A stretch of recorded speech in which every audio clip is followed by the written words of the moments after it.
Muchísimas gracias, Gloria.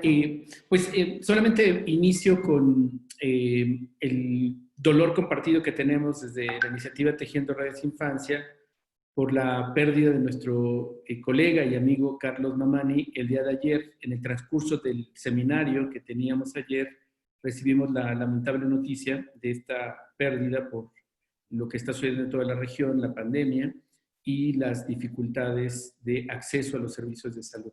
Como miles de personas en la región, la muerte injusta de Carlos Mamani pues, es una pérdida no solo para su familia, para la organización, sino para la propia agenda de derechos de niños y niñas. Así es que pues les compartimos este dolor, este luto que tenemos de esta iniciativa y bueno, vamos a seguir honrando su memoria y su legado a través de la lucha por los derechos de niños, niñas y adolescentes. Bueno, entrando en el tema, en estos 2 días previos de reflexión hemos estado bordeando muchos de los ámbitos de, no solamente de preocupación, sino de urgencia también para poder reconocer que la salud no es solamente un tema fisiológico en perspectiva de caminar y respirar, sino hemos insistido en la necesidad de reconocer que es el derecho a la salud, expresamente el derecho a la salud mental, y destacar también, como lo han apuntado nuestras expertas y expertos en estos 2 días, que los suicidios son hechos prevenibles. Y se ha abordado desde lo psicológico, desde los marcos teóricos, desde el tema de salud pública, y me gustaría poner énfasis en, o tratar un poco de concretar y compartirles algunas de las herramientas. Para quienes están trabajando en ese tema o quieren profundizarlo, les estoy poniendo acá en el chat una herramienta, una serie de guías que ha publicado la Organización Mundial de la Salud. Está ya disponible para ustedes.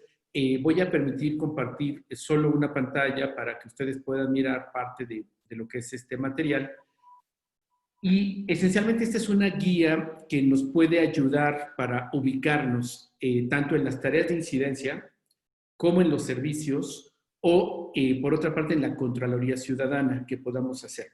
Recordemos entonces solamente como marco general que la Convención sobre los Derechos del Niño expresamente protege el derecho a la salud. Uno de los elementos de la salud corresponde a la salud mental.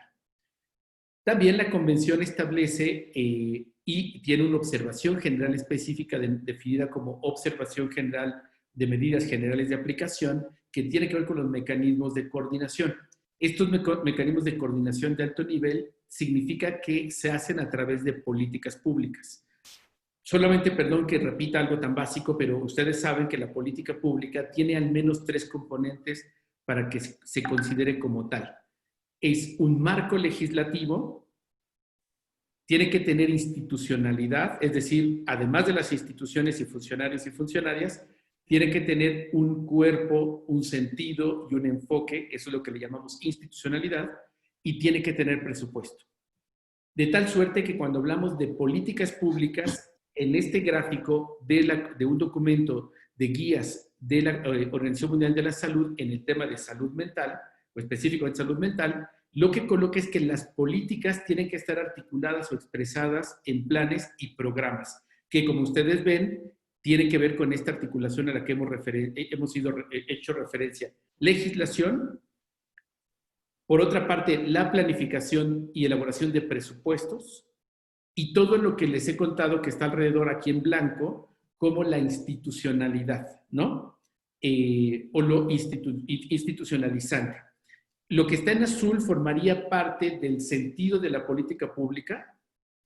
Lo que está en blanco forma parte de los planes y programas que se deben de traducir. Es decir, debemos de tener una línea base y conocer cómo está la población nacional en nuestros respectivos países en términos de acceso a los servicios de salud, específicamente salud mental. Tendríamos que tener una identificación de cuántos padecimientos están presentes en la población que nos permitan con esta línea base poder enfocar los esfuerzos, estimular, como ven ustedes del lado derecho, en la parte inferior, el fomento de la salud mental, para que a su vez podamos, específicamente con niños, niñas y adolescentes, tener un apartado muy puntual para saber cómo están niños y niñas en el contexto familiar y comunitario para mantener una salud mental óptima. Por otra parte, necesitamos también un diagnóstico, un inventario de todos los recursos humanos y la formación necesaria para poder atender o afrontar los temas. Además, muy importante, los sistemas de información. Sin datos, sin sistema de información, es muy difícil saber qué tanto estamos avanzando o qué tanto estamos retrocediendo. Para muchos de los temas vinculados a la salud mental, particularmente padecimientos psiquiátricos, van a ser necesarios psicofármacos que requieren ser controlados. Estos psicofármacos, si no se acompañan y no son prescritos por un profesional de la salud certificado y preparado, puede generar en una región o en un país un problema de adicción. Además, por supuesto, que no olvidemos que en nuestros países tenemos al crimen organizado que encuentra en todo aquello que pueda ser una vertiente de tráfico de drogas un negocio, como ya lo es con los psicofármacos. Por ello es tan importante no perder de vista que esto sí adquiere una importancia en el control y en la regulación de su venta y su consumo y la prescripción por sí misma. Por otro lado, es muy importante entender que la salud mental está en todos aquellos apartados donde cruza lo vital, las familias, la comunidad y el trabajo. Tenemos sociedades que estamos saturadas de trabajo. Ahora con la pandemia, perdón por lo coloquial de la frase, pero jugueteo con la idea de una sobredosis de virtualidad. Y piensen un momento en esta idea de la sobredosis de virtualidad. Necesitamos entonces desintoxicarnos, necesitamos hacer pausas. Les cuento como anécdota que en una conversación que teníamos con colegas de Europa, muy interesante, han aprendido rápidamente y cada sesión, después de cierto tiempo, todas las personas que participan en el proceso en línea, a través de plataformas virtuales, se levantan 3 minutos a hacer ejercicio, movimientos. Este tipo de cosas son muy positivas porque permiten precisamente reconocer que nuestro cuerpo no está diseñado para estar sentado o sentadas todo el tiempo, que nuestro cuerpo y nuestro cerebro tiene que adaptarse ahora a esto que juguetonamente le llamo la sobredosis de virtualidad. Estas pequeñas cosas forman parte de los elementos de reconocimiento de la salud mental. Voy cerrando entonces para insistir. Necesitamos reconocer que el problema de salud mental que ya teníamos antes de la pandemia era un problema, se ha agudizado y se verá más complejo con lo que estamos viendo con la epidemia. Arrancamos esta sesión compartiendo nuestro duelo, pero hay miles de personas en América Latina que están enfrentando duelos que no pueden enterrar como tradicionalmente lo hacían a sus parientes, se están incinerando por medidas sanitarias, incluso esto trae riesgos y conflictos para aquellos que profesan una creencia religiosa donde no es posible la cremación. No sé si logro explicar, hay demasiadas cosas que están haciéndonos ruptura, aquellas personas que también han sido contagiadas, las que están sospechosas que ya suman millones, y todas y todos nosotros que estamos en confinamiento, más del 60% de las personas en América Latina nos mantenemos en confinamiento total o parcial, y eso también nos está haciendo rupturas. Tenemos que reconocer en consecuencia que la salud mental es un tema de prioridad, particularmente para niños, niñas y adolescentes, pero esto no va a ser un tema de palmadas en la espalda, no es un tema de memes en nuestras redes sociales con mensajes de positivismo tóxico, requiere respuesta del Estado, requiere articulación de las organizaciones, de los profesionales y asumir que todas y todos podemos articularnos para prevenir como un resultado fatal y extremo el suicidio en niños, niñas y adolescentes. Dejo aquí esta primera introducción y les animo a que sigamos conversando. Usen por favor en sus redes sociales el hashtag Niñez Primero y mantengamos esta conversación. Gracias, Gloria. Dejo de compartir pantalla y cierro el micrófono. Gracias. Tu micrófono, Gloria, por favor.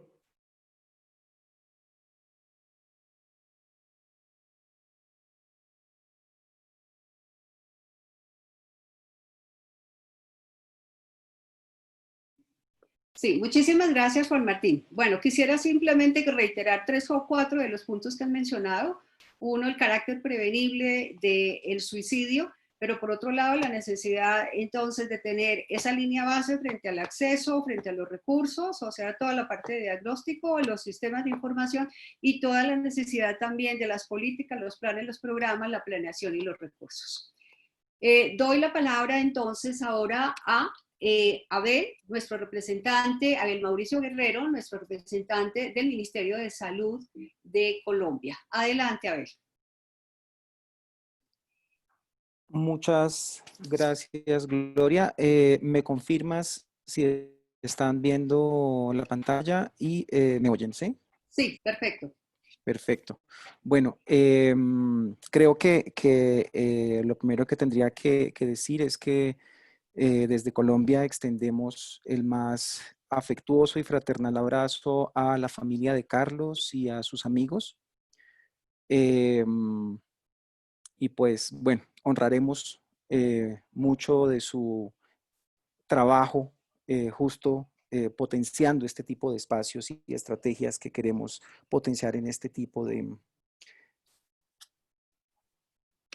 escenarios como este que nos acontece el día de hoy. Bueno, voy a contabilizar mi tiempo para no pasarme. Si bien es una presentación que parece muy voluminosa, voy a intentar hacerla un poco ágilmente para que nos rinda el tiempo. Como mencionaba Gloria, mi nombre es Abel Guerrero, yo soy médico psiquiatra, psicoterapeuta, y salubrista que actualmente forma parte del Grupo para la Gestión para la Salud Mental de la Subdirección de Enfermedades No Transmisibles del Ministerio de Salud. En el marco de este ejercicio, procuramos ser muy juiciosos en nuestras 3 participaciones durante estos últimos días, guiarnos por las preguntas que fueron planteadas originalmente en el marco de este encuentro. Pero como todos nos hemos podido dar cuenta, hablar de un fenómeno, de un desenlace en salud como es la conducta suicida, de manera, digamos que tan suscrita a un escenario como promoción, prevención o atención, a veces no es tan fácil de hacer porque todo entra en una articulación compleja que nos obliga a que muchas de las acciones de intervención son en sí mismas acciones de prevención y viceversa. En ese sentido, guiados en este ejercicio es que se optó por hacerlo así de manera más didáctica. Esto es un breve recorderis. En Colombia contamos con la política nacional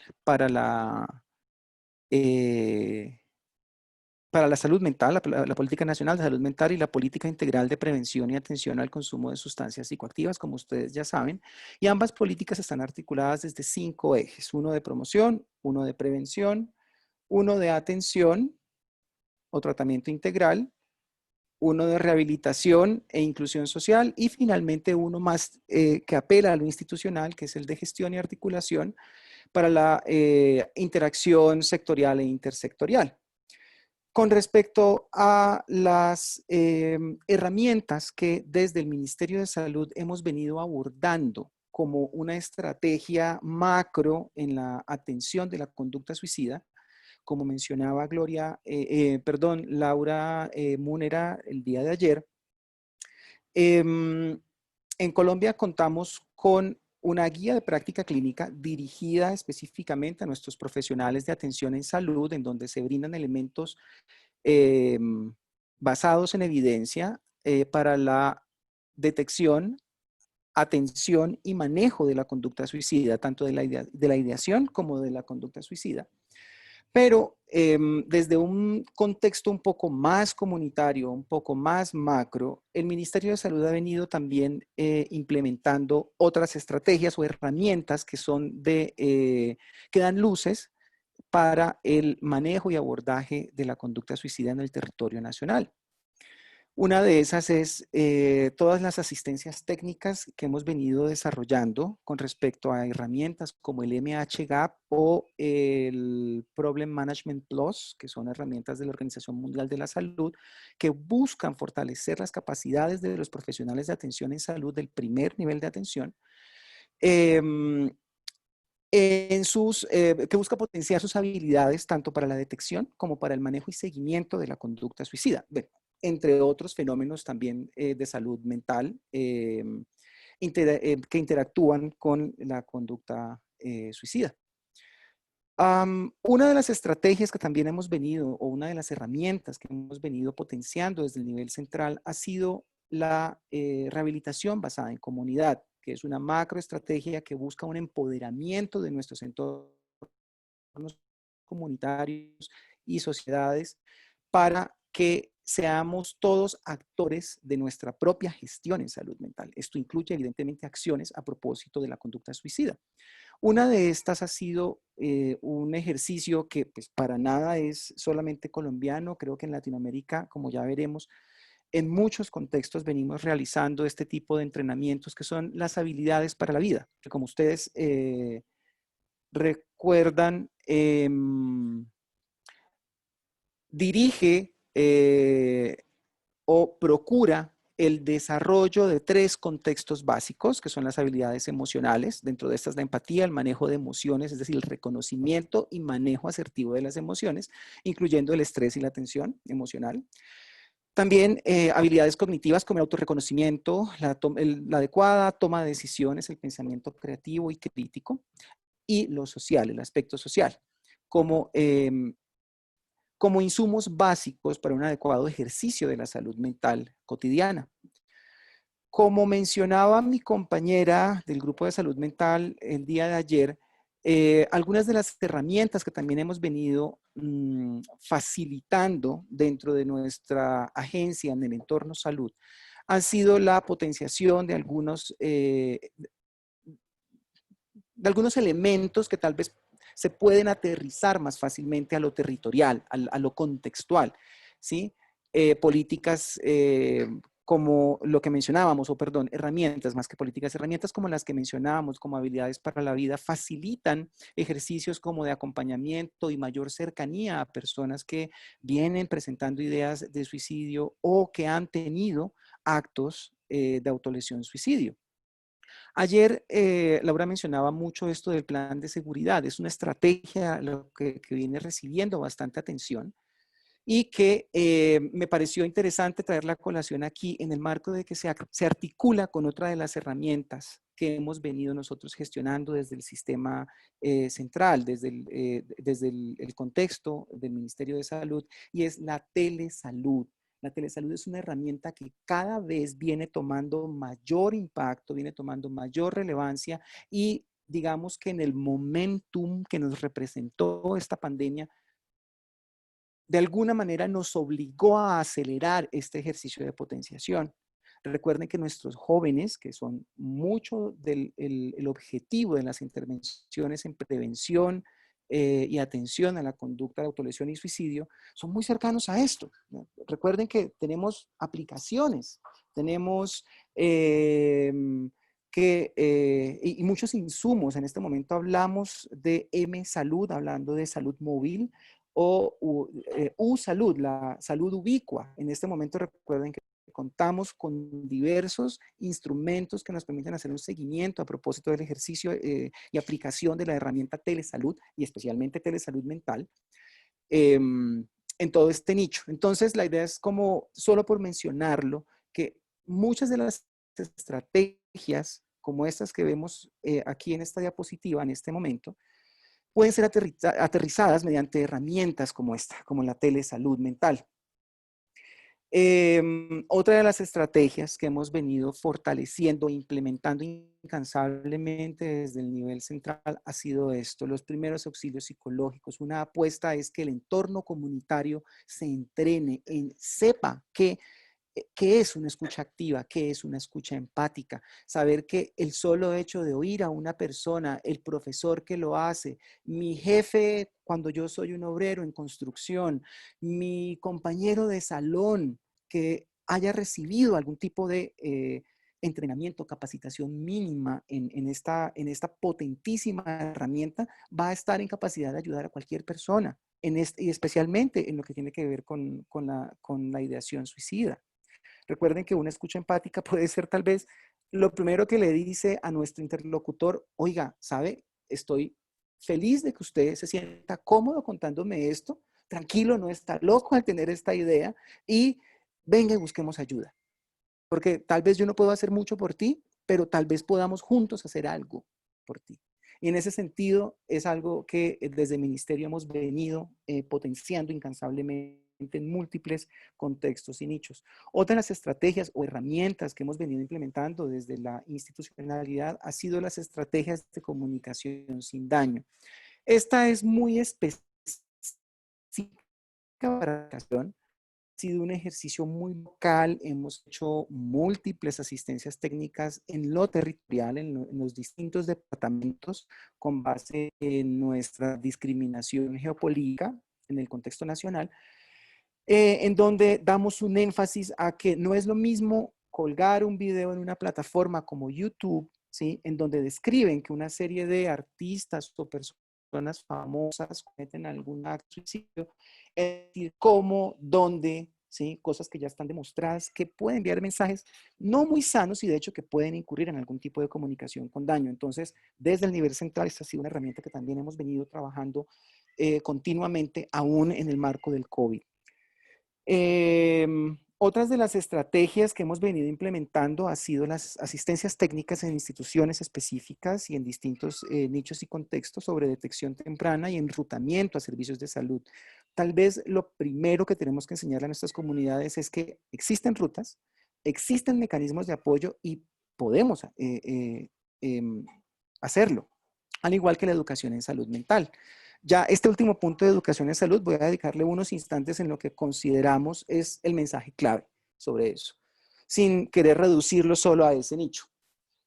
Bueno, ¿qué es importante sobre las ideas de suicidio?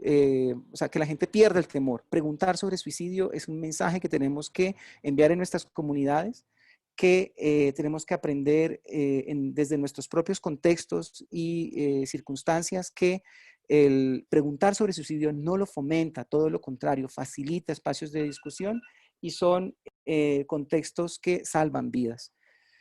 Estas diapositivas que estoy presentando hacen parte de una presentación un poco más extensa, pero es solo como para que ustedes vean en qué estamos haciendo énfasis, y es en que tenemos que enseñar cuáles son los riesgos, cuáles son esos factores de riesgos, y específicamente el que una persona haya tenido un intento de autolesión suicidio durante el último año es tal vez el principal factor de riesgo.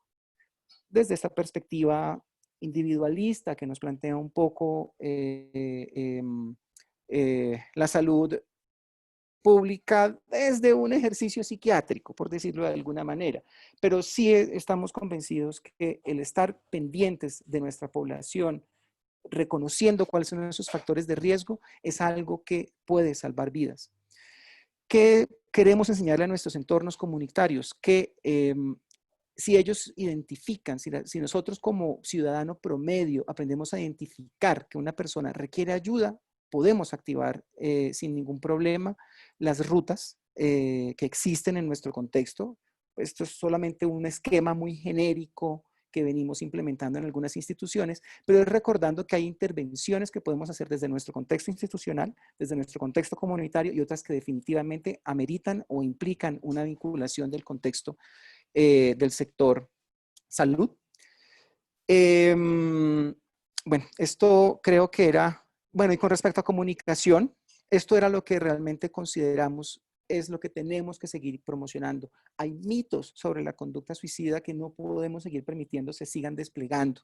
Esto de que quienes hablan de suicidio, lo que ya hemos mencionado, lo que ya se ha mencionado en todos los contextos, eso de que perro que ladra no muerde, no es cierto. En este tema, el perro que ladra sí muerde. Que esto de que suceden repentinamente también es un mito. No, no es tan cierto que suceden repentinamente. La gran mayoría de personas da algún tipo de signo. ¿El suicida está decidido a morir? No, como ya lo hemos hablado, no es una decisión escrita en piedra. Pueden ser momentos de gran angustia los que facilitan ese tipo de ejercicio, y en ese contexto no quiere decir que el que yo haya cometido un acto de autolesión suicidio ya sea un suicida toda mi vida, ¿sí? Este tipo de herramientas, como ustedes pueden ver, son de la Organización Panamericana de la Salud. Son una de las estrategias que hemos también venido potenciando en el territorio nacional, porque la psicoeducación, la educación en torno al fenómeno suicidio es algo que definitivamente tenemos que seguir potenciando para su reconocimiento y atención.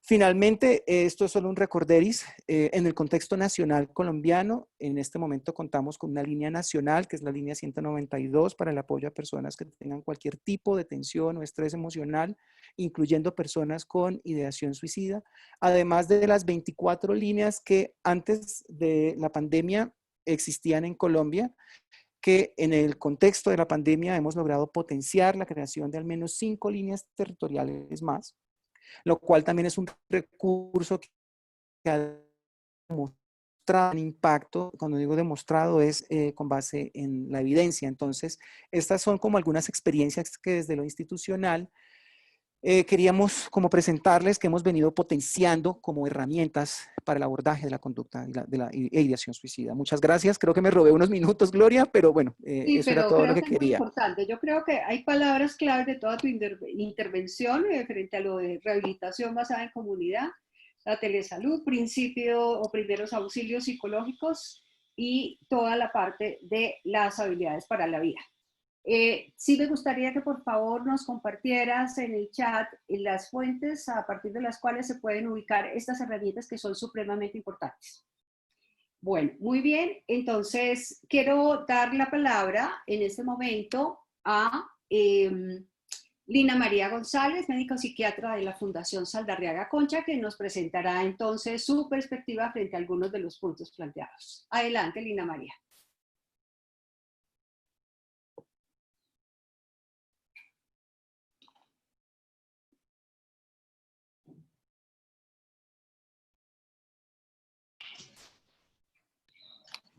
Buenos días, muchísimas gracias por la invitación y me uno a las condolencias frente a Carlos y a su familia. Yo quería arrancar y creo que el marco que nos da Abel nos ayuda mucho para esto y es justamente en esa frase que él dice, perro que ladra no muerde, aquí sí muerde, y parte de lo que tenemos que hacer para que no muerda justamente es trabajar en esas herramientas que hoy sabemos que sirven mucho y que hay suficiente literatura, y no me voy a detener a contar la literatura, pero sí quiero contarles que hay mucha evidencia que muestra cómo la autorregulación y las herramientas para trabajar autorregulación, tanto por parte de los niños, niñas y adolescentes como por parte de su familia, terminan generando un gran impacto. Y en eso quiero hablar de un tema que para nosotros desde la Fundación, que venimos trabajando en él, ha sido una pieza clave y justamente está en Colombia en el eje 1 de la Política Nacional de Salud Mental, y es resiliencia. Y para eso nosotros pensamos la resiliencia como una gran sombrilla, y ahorita les voy a contar biológicamente por qué, como una gran sombrilla que abarca todo lo que tiene que ver con habilidades para la vida, y en esa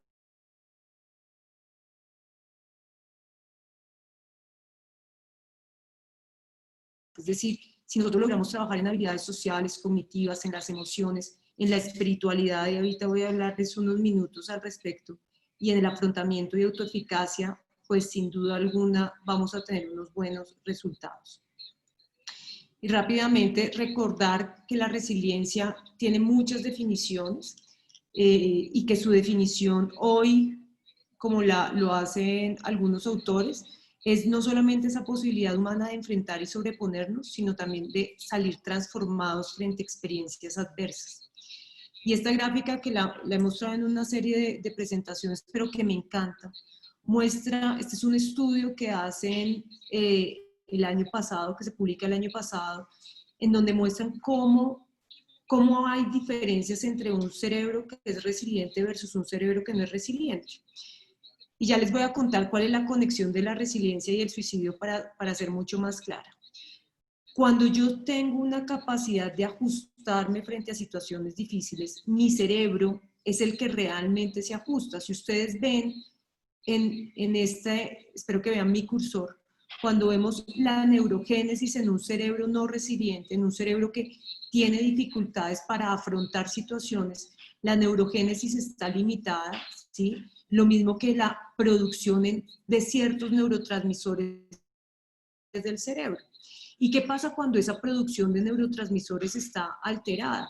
que posiblemente tengo una tendencia a actuar mucho más rápido, ¿sí? Una tendencia a no revisar las situaciones en términos de pensamiento, y es finalmente esos actos impulsivos los que me llevan a tener no solamente una no regulación emocional, sino a generar actos de riesgo para mí.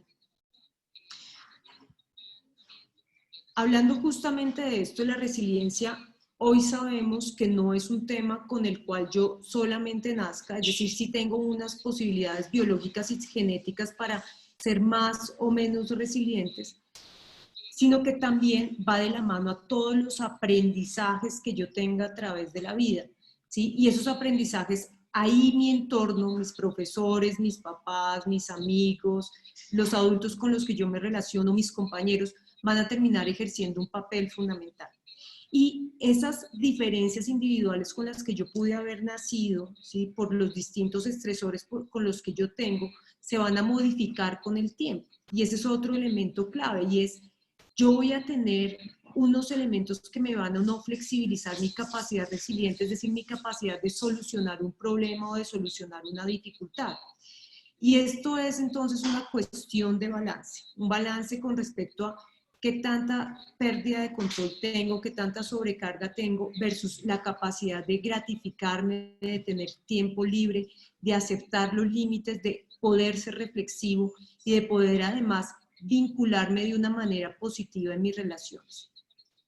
¿Y cómo favorecemos la resiliencia? Si ustedes recuerdan esa gran sombrilla que les contábamos, en donde hay un circulito con respecto a regulación emocional.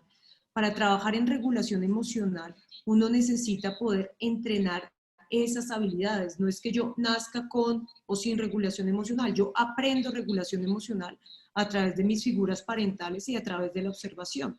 Y ese entrenamiento en la regulación emocional implica poder tener una buena receptividad con respecto al otro, poder que el otro sea capaz de escucharme, poder diferenciar entre lo que yo estoy pensando y lo que yo estoy sintiendo, y poder entender que las emociones valen, ¿sí?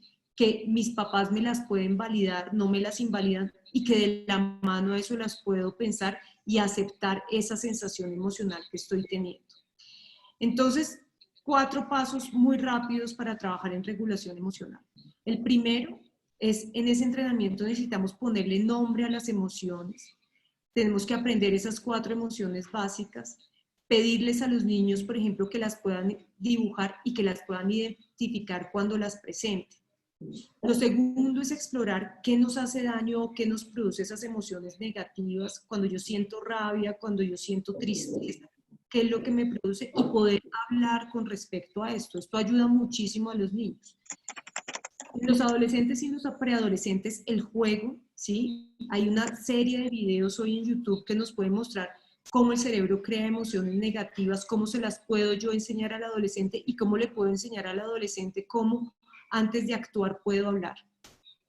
Y finalmente el trabajo fuerte en habilidades como son asertividad, el control de ira. Definitivamente las técnicas de control de activación son claves, y aquí estamos hablando de mindfulness, relajación, escucha reflexiva y técnicas de respiración. Y en ese sentido necesitamos unos papás, pero también unos adultos capaces de escuchar parafraseando al otro, ¿sí? Y sin preguntar ni interrogar, poder conversar con él, con ese niño y con ese adolescente con respecto a lo que le está pasando. Y ya para cerrar, asertividad, es decir, aprender a utilizar esas palabras para obtener lo que necesitamos, diferenciar los comportamientos pasivos, agresivos y asertivos, y aprender finalmente a poder decir no y a poder entender que tenemos emociones, tenemos pensamientos, pero al lado de ellos tenemos alternativas para funcionar mejor. Hay diversas técnicas para el manejo de la ira. En esas diversas técnicas vale la pena enseñarlas desde temprana edad. Tenemos muchas posibilidades hoy, Internet nos ofrece muchas opciones de trabajo desde diferentes modelos, particularmente desde el modelo cognitivo-comportamental, y como les decía, esas habilidades de relajación y de respiración. Y finalmente, para cerrar, ¿cómo aprendemos y cómo enseñamos esa capacidad de resolver problemas? Y aquí con los niños que tenemos que trabajar en 5 elementos grandes: compartir nuestros problemas, aprender unos buenos modales frente a la situación problemática, es decir, aquí vuelvo, insisto, aquí el ejercicio no es la acción, sino la reflexión y el habla, buscar el apoyo del adulto para resolver el conflicto. Es importante que los papás, cuando tenemos hijos adolescentes, aprendamos a darles las herramientas, pero no resolvamos el problema con ellos. Y los papás finalmente requerimos, y los adultos requerimos, tener una escucha activa. Y ya 4 diapositivas, hacer en acciones en casa, es todo lo podemos hablar, el pensamiento antes del acto, todas las emociones son válidas y no implica acción, y siempre estamos para ti, siempre estamos para escuchar, siempre estamos para ayudar. Y hay una cosa que una amiga mía, psicóloga, lo dice mucho en terapia, y es los niños y los adolescentes, cuando vemos esas historias forenses, esas evaluaciones forenses que han terminado suicidándose, en muchas ocasiones faltó un espacio de escucha y un espacio de apoyo. Y ya, pues no voy a repetir lo que ahorita Abel muy bien lo decía, hay muchas rutas de atención, yo estoy segura que en sus países las hay, y rutas de atención no solamente desde salud, sino también desde educación y desde las áreas de protección. Aquí algunos ejemplos de rutas de atención. Y hoy, muy de la mano a las acciones que se han venido haciendo al coronavirus, este es un ejemplo, simplemente no una propaganda. Muchas universidades, muchas ONGs han puesto a disposición líneas de apoyo y escucha. Esa era como mi anotación. Les agradezco mucho.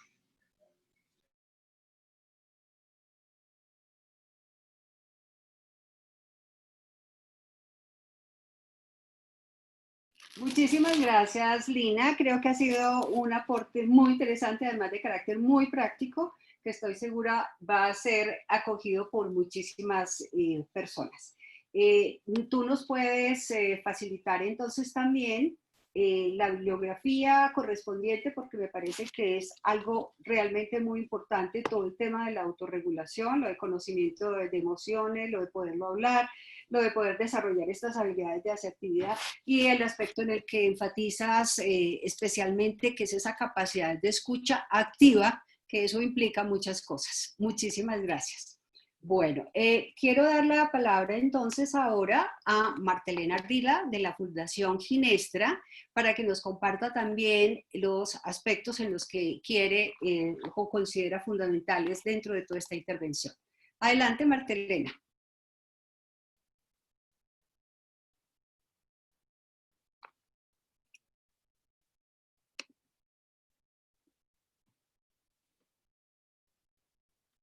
Martelena.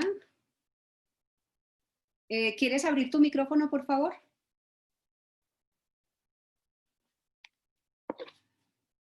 Espérate un momentico. ¿Ahí te entró, Gloria? Ya ahí estás. Perfecto, dale. Mira, la invitación de todos nosotros como fundación, voy a complementar lo que tanto Abel como Lina María nos han presentado. Creo que es importante que nosotros tengamos presentes que el suicidio se vuelve totalmente visible a partir de los atentados del 11 de septiembre, cuando desde la comunidad en general, tanto como los colegios, los hogares, todos tuvimos que presenciar televisivamente que era un atentado suicida, y por ende todas las personas, especialmente los niños y los adolescentes que estaban en ese momento en los colegios, empezaron a preguntar ¿y qué es un atentado suicida? Hoy con el COVID estamos enfrentando una nueva realidad. La presentación que yo tengo pues es larga, simplemente voy a participar para complementar aquellas cosas que desde nuestros años de experiencia consideramos importantes, complementando con lo que implica las estrategias de prevención de la OMS para trabajar el suicidio. Con el COVID entran tres, digamos, problemáticas que tenemos que enfrentar a título personal y que tenemos que tener claro, que es la palabra enfermedad, el duelo y la muerte. Creemos que estas tres instancias hacen parte de las preguntas que los niños y los adolescentes nos van a pedir, y por ende nosotros hemos tratado de poner a la gente en una profunda reflexión para que cada uno tenga claro cuando va a trabajar en prevención desde sí, conocer cuál es el objetivo de estas estrategias de prevención, estamos convencidos que hay que involucrar a los actores claves, como los padres de familia, los educadores, los vecinos, los niños y, como bien nos dijo ayer el muchacho que intervino ayer, a ellos mismos para poder trabajar con una prevención. De reducir un poco el acceso a los medios. ¿Por qué? Porque los medios nos pueden dar una cantidad de información, pero también nos pueden desinformar, y debe ser una co-construcción del significado de todos los entes interactuantes en prevención. Mejorar esta vigilancia de datos para poder aportar a lo que todos los demás están haciendo, para compartir desde nuestras experiencias. No todos los casos son iguales y podemos enriquecernos todos con lo que esto nos reporta. Debemos involucrar a los medios de comunicación en una campaña de prevención, porque ellos son los que hacen la divulgación del trabajo que uno hace internamente desde un consultorio o con las personas que le llegan a uno, sea vía telefónica. Puede ser el mismo vecino, puede ser la amiga, puede ser el compañero, el primo que le haga la pregunta de ¿y qué hago? Movilizar y capacitar al personal que trabaja con uno, porque tenemos que estar actualizándonos y viendo qué cosas nuevas y diferentes hay para poder estar en el aquí y en el ahora del trabajo. Mejorar los servicios y el acceso, facilitarle a la gente el poder llegar. Yo creo que el tener todas estas medios audiovisuales, celulares, pero no todo el mundo lo tiene. Si salimos de la zona urbana y nos vamos a lo rural, pues obvio es diferente. Entonces, crear multiplicadores entre nosotros y redes de apoyo entre todos nosotros para poder saber si una persona que está, por así decir, en otro departamento, base Colombia, lejano, en Boyacá, por ejemplo, que es cerca, yo puedo decirle, llama a esta persona. El ministerio nos ha creado una serie de referentes de salud mental, que es importante tenerla, y decirle a la gente que tenga un poquito de paciencia, porque hay mucho trabajo, pero al final hay una respuesta de una persona que se acerca. Y elaborar la estrategia, y yo creo que importantísimo es aplíquela cuando la elabore a la persona que no tenga nada que ver con suicidio, porque es la persona que más te puede comentar y aportar, porque nosotros llevamos mucho tiempo conversando del tema y a veces se nos vuelve enriquecedor para nosotros, pero giramos y circulamos siempre más de lo mismo. Y una persona que no está metida o trabajando con la temática nos aporta cantidad de situaciones que uno no ve. Nosotros en nuestra experiencia lo primero que hacemos con las personas que se nos han acercado es hacer una profunda reflexión acerca de lo que hace unos años, cuando salió SUPRE, el Ministerio de Protección Social se une a esta campaña de trabajar cuáles son las verdaderas actitudes que uno tiene acerca de hacer y trabajar con suicidio, que ya se las voy rápidamente a mostrar, donde uno debe delimitarse como persona, y poder conocer desde sí para luego poderle transmitir a otros qué realmente es lo que uno siente, y tener presente que tenemos que tener mucho cuidado con nuestros prejuicios, que sin querer muchas veces se nos salen al trabajar, especialmente con los niños y los adolescentes, que preguntan mucho y que confrontan mucho cuando están con uno en consulta, y si uno no ha hecho este trabajo, pues se dificulta porque le sale a uno sin querer a veces prejuicios que uno tiene con relación al tema. Hemos estado trabajando los dilemas al ser cuidadores, hemos trabajado intensamente lo que es el secreto, la intimidad y la confidencialidad. El secreto porque cuando un chiquito se acerca o un adolescente y te manifiesta que se quiere suicidar, pero te pide secreto o silencio, tú tienes que tomar una decisión de si lo vas a mantener o no lo vas a mantener. La confidencialidad y la privacidad con el COVID, obviamente es lo que los adolescentes nos están reportando, porque no quieren llegar a los psicólogos, porque no quieren tener intervenciones clínicas, porque no quieren asistir a ningún tipo de asesoría y consultoría, porque los espacios que están viviendo son totalmente compartidos y sienten que los escuchan y los oyen, lo que dificultaría en un momento dado una intervención adecuada. Nosotros creamos un modelo que se llama intervención preventiva, es decir, enseñarnos entre nosotros a construir en el aquí, en el ahora y en el momento la prevención, y no esperar a la consulta al amigo o al primo. Creo que en toda familia colombiana y a nivel mundial hay un psicólogo, y muchas veces ante la angustia de la pregunta o del acercamiento al suicidio, todos respondemos: espere si llamo a mi primo que es psicólogo o consulto al psiquiatra que yo conozco. No, en ese momento pues hay que hacer la intervención adecuada. A su vez, sabemos que la palabra suicidio, y que se nos acerque a alguien que nos hable de suicidio, pues estamos en shock. El suicida o el niño o está en una angustia, está en un dilema. Uno también puede entrar en un estado de shock si la persona es muy cercana a uno, y muchas veces no tiene referentes para contestar, que desde el silencio se puede empezar a construir una forma diferente de hablar. Tenemos toda clase de información por internet, y las asociaciones y los centros en crisis a nivel mundial, donde tú puedes perfectamente desde un celular, desde una llamada telefónica, entrar a contactarlos, que siempre hay una persona amiga que te va a contestar y te va a dar la información. Creemos que hay que tener conocimiento del lenguaje. Hay lenguaje con niños y adolescentes que es diferente del lenguaje del adulto, que es el lenguaje simbólico. El lenguaje simbólico puede ser verbal como puede ser no verbal, y el lenguaje no verbal es el que uno trabaja con los chiquitos, que es el lenguaje a través del arte, a través del dibujo, a través del acercamiento desde la no comunicación, donde ellos a través de nosotros nos hacen sentir qué están sintiendo o pensando a través de un dibujo, y nos enriquecen con su comunicación.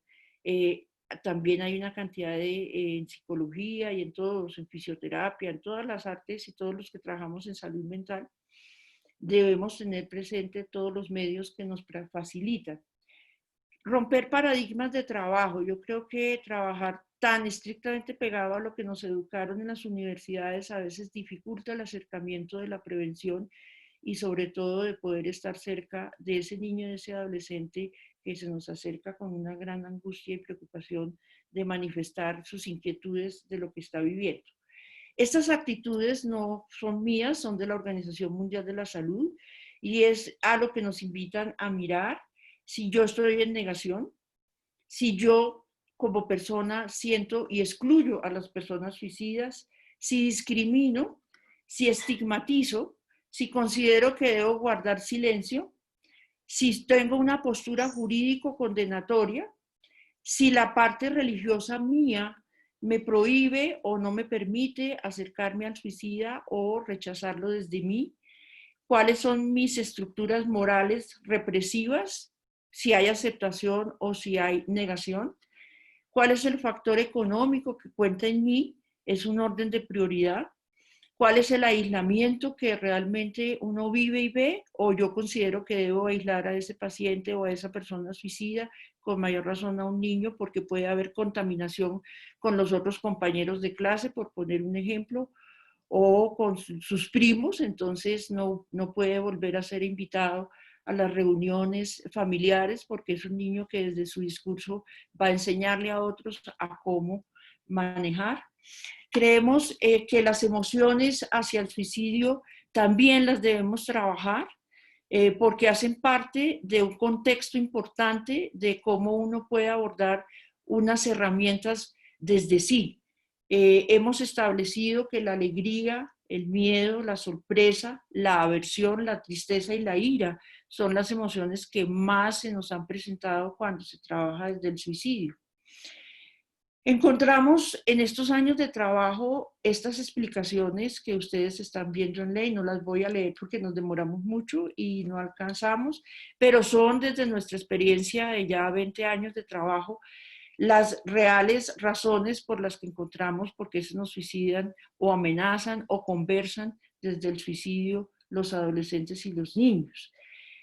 Los suicidios se pueden prevenir. Esta es una gráfica que nos manda la Organización Mundial de la Salud, y en este momento estamos trabajando con la invitación de la IAPS de hacer una co-construcción del significado y de trabajar y educar en herramientas de prevención a todo el mundo. No importa, puede ser la maestra, puede ser el chofer del bus, puede ser mi compañero de trabajo.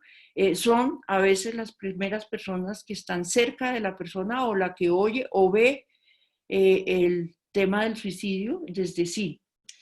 Yo estoy convencida de que una buena prevención, uno debe entrar a trabajar en las creencias, tradiciones de las personas, mirar todas las diferencias genéticas y culturales, sociales o religiosas previo a hacer una campaña de prevención o de trabajar en prevención.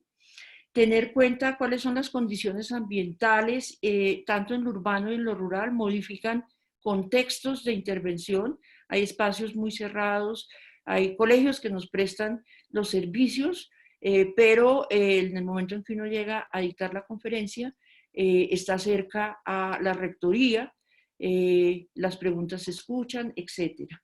Presión de parte del entorno, sí, y cuando lo contratan a uno o cuando vamos a trabajar, pues en el entorno para el cuidador, por ejemplo, hay mucha presión y hay condiciones a priori. Y algo muy importante en la presión es poder establecer algo que para nosotros ha sido difícil, pero que lo hemos estado trabajando, que es identificar usted cómo educa. Usted educa desde la regla, usted educa desde la norma, usted educa desde la orden, usted educa desde la conversación, desde el compartir, desde los acuerdos, porque esa forma de educar tiene que ver con las herramientas que uno establece para manejar niños y adolescentes y tiene que ver con la forma más adecuada de acercarnos cuando el suicidio nos toca la puerta. Mirar qué etapa de edad está el chiquito o el adolescente y qué tipo de aprendizaje tiene, son diferentes, no es lo mismo el niño que está en un colegio técnico que el niño que está en un colegio clásico, y cuál es el estado físico, esta parte es súper importante, porque puede ser que su estado físico es el detonador y el que tiene que ver con lo que se llama prevención interventiva. Entonces estamos enfrente de un niño con una enfermedad cualquiera que sea, y no es que sea suicida, sino que por su condición física puede estar presentando un bajonazo emocional. ¿Cómo identificar al niño adolescente y suicida con un comportamiento suicida? Ahí les queda la gráfica, creo que repetir más de lo que hemos estado escuchando todo este tiempo, pero nosotros queremos agregar algo que en una reunión con la Asociación de Psiquiatría Colombia, nos invita a mirar y contextualizar diferente y no quedarnos asociando suicidio con depresión y con enfermedades mentales, sino empezar a mirar qué es ser adolescente y niño siglo XXI, bases reales. Empezar a mirar aquello que se llama, los niños están en videojuegos, los niños están en este momento en una exposición a través de los celulares, tienen una serie de comportamientos importantes como es el comunicarse y sus redes sociales son importantes. Y hay un listado que hace la Asociación de Psiquiatría para poder hacer una intervención preventiva diferente y no contextualizarla desde el punto de vista que por tradición estuvimos trabajando por muchos años asociada a enfermedad mental. En prevención es importante mirar el antecedente y es importante mirar la deconstrucción de la realidad. ¿Qué es deconstruir una realidad? El niño nos dice, estoy triste, no quiero vivir, pero ¿qué es lo que el niño entiende por el no querer vivir? Entonces hay que escuchar, preguntar, montar una historia. La historia vivida del chiquito no es lo mismo que la historia contada y muchísimo menos que la historia narrada ya por la familia que puede estar con nosotros en la consulta, en la intervención. Voy a pasar rápidamente para poder entrar con ustedes. Te damos un minutico, Margarita. Señora, ya voy a darte las herramientas que nosotros consideramos. En este tipo de herramientas debemos tener claridad sobre las políticas de la salud mental de los países en los que trabajamos. Debemos establecer los accesos a la atención de salud y estar en redes con ellos. Restricción a los métodos que se utilizan, son herramientas que uno debe decirle a la gente cuando llega y sobre todo a los padres de los niños y adolescentes. Nosotros dividimos en dos. Uno es lo que el cuidador debe trabajar. Dos son las políticas de la comunidad y de los gobiernos que nos aportan. En los cuidadores creemos importante establecer con claridad qué es lo que ellos consideran importante, cuando empiezan a trabajar con cuidadores, a cuando hoy con el COVID los cuidadores somos todos. Todos los que estamos en casa nos volvimos cuidadores. Creemos además que tenemos que tener las líneas de apoyo y todos los teléfonos que existan alrededor para atender crisis. Y que debemos saber las guías que nos dan. Las guías a veces son largas, pero las debemos leer, saquemos el ratico y el tiempo. Y para nosotros, importantísimo tener una red de personas alrededor, como psiquiatras, como psicólogos, médicos y demás, para darle a un cuidador en su momento una ayuda interventiva directa. No hay que esperar al mañana ni al consultar al otro. No es un trabajo fácil, pero creo que si todos nos unimos, podemos co-construir herramientas en el aquí y en el ahora sobre las cosas de la realidad. Muchas gracias, Gloria.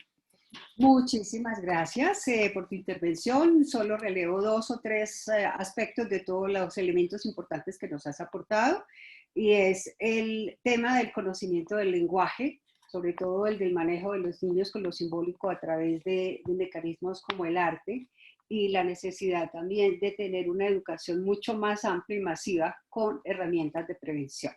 Bueno, quisiera darle entonces ahora la palabra a Ana María Talero, psicóloga clínica de la organización Niña María de Colombia. Adelante, Ana María. Buenas tardes para todos. Como lo menciona Gloria, pues soy psicóloga clínica. Trabajo con niños, jóvenes y mayores de 18 años en condiciones de discapacidad mental psicosocial. Voy a tratar de compartir la presentación. Me dirán si ya la podrán ver.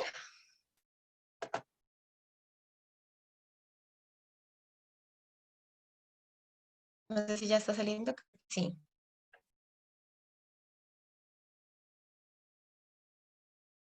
Listo. Entonces iniciamos con qué herramientas contamos para dar, digamos, la estabilidad en la niñez. Yo quería iniciar, creo que no me está dejando mover la presentación. Yo quería iniciar hablando sobre las emociones. Digamos que cuando hablamos mucho en los temas de suicidio o la conducta suicida, nos da un parámetro de la importancia que cobró las emociones, y digamos que en algún punto desde el siglo XX, con la mirada desde el humanismo y el aporte de Goleman en 1995, donde nos permite ver la diferencia, donde hablamos de la inteligencia emocional, hablamos de una habilidad para manejar los sentimientos y las emociones, discriminar entre ellos y utilizar entre otros conocimientos para dirigir sus propios pensamientos y acciones. De esto hablamos y es como tratando de dar una respuesta a la pregunta sobre la autorregulación, la cual es una habilidad para tomar conciencia de las propias emociones y de los demás. Digamos que no solo es identificar cómo me siento yo, sino también leer las expresiones o el comportamiento de las personas que me rodean para poder facilitar las relaciones interpersonales y también saber gestionarlas. Desde una definición comienza a valorarse la necesidad de trabajar para la inclusión de las emociones en el ámbito de la educación, la familia y la sociedad en general. Digamos que es de gran importancia que en los colegios, digamos que lo estamos viendo en muchos ámbitos, pero también en los colegios es necesario que se empiece a trabajar como cualquier otra clase normal que vemos, matemáticas, español, inglés. También es importante trabajar las emociones como una clase y viéndolo como una inteligencia que nos sirve para implementar en la vida diaria para los niños, y obviamente como adultos va a ser una herramienta muy, muy importante.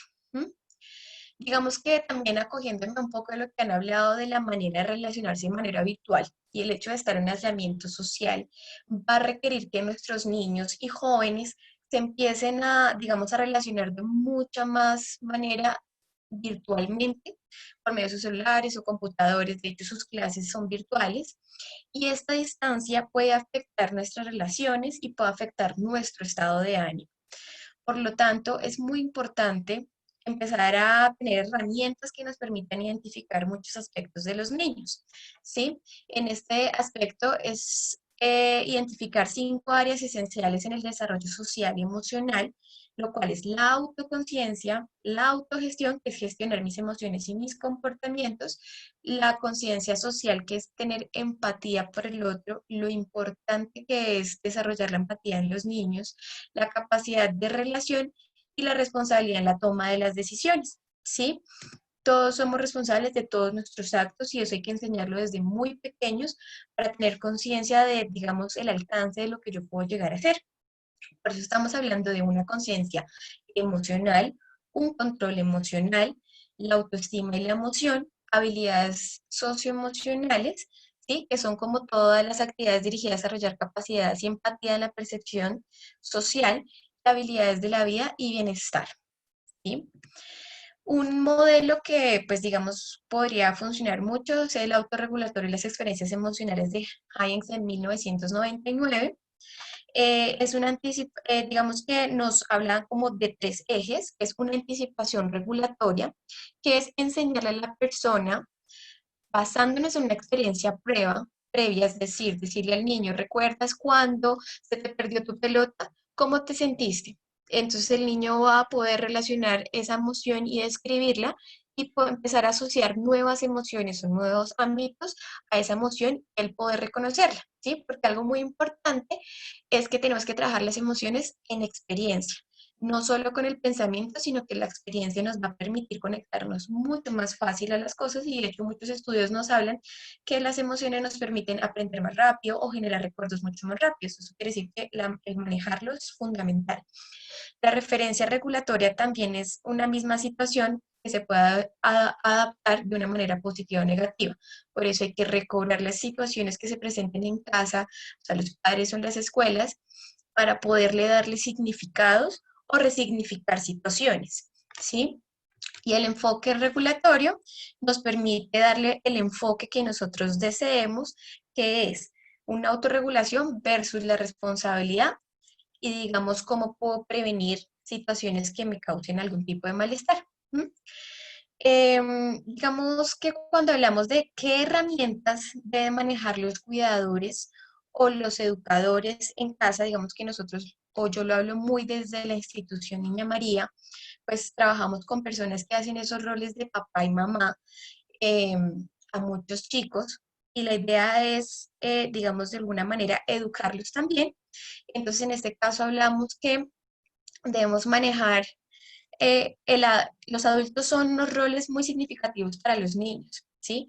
Por lo mismo, yo como adulto debo hacer un esfuerzo por expresar también mis emociones y saberlas demostrar. Entonces, digamos que hay que manejar un lenguaje en presencia del niño, donde yo le explique a él que estoy contento porque hoy tuve un muy buen día en el trabajo o estoy enfadado porque se me perdieron mis llaves.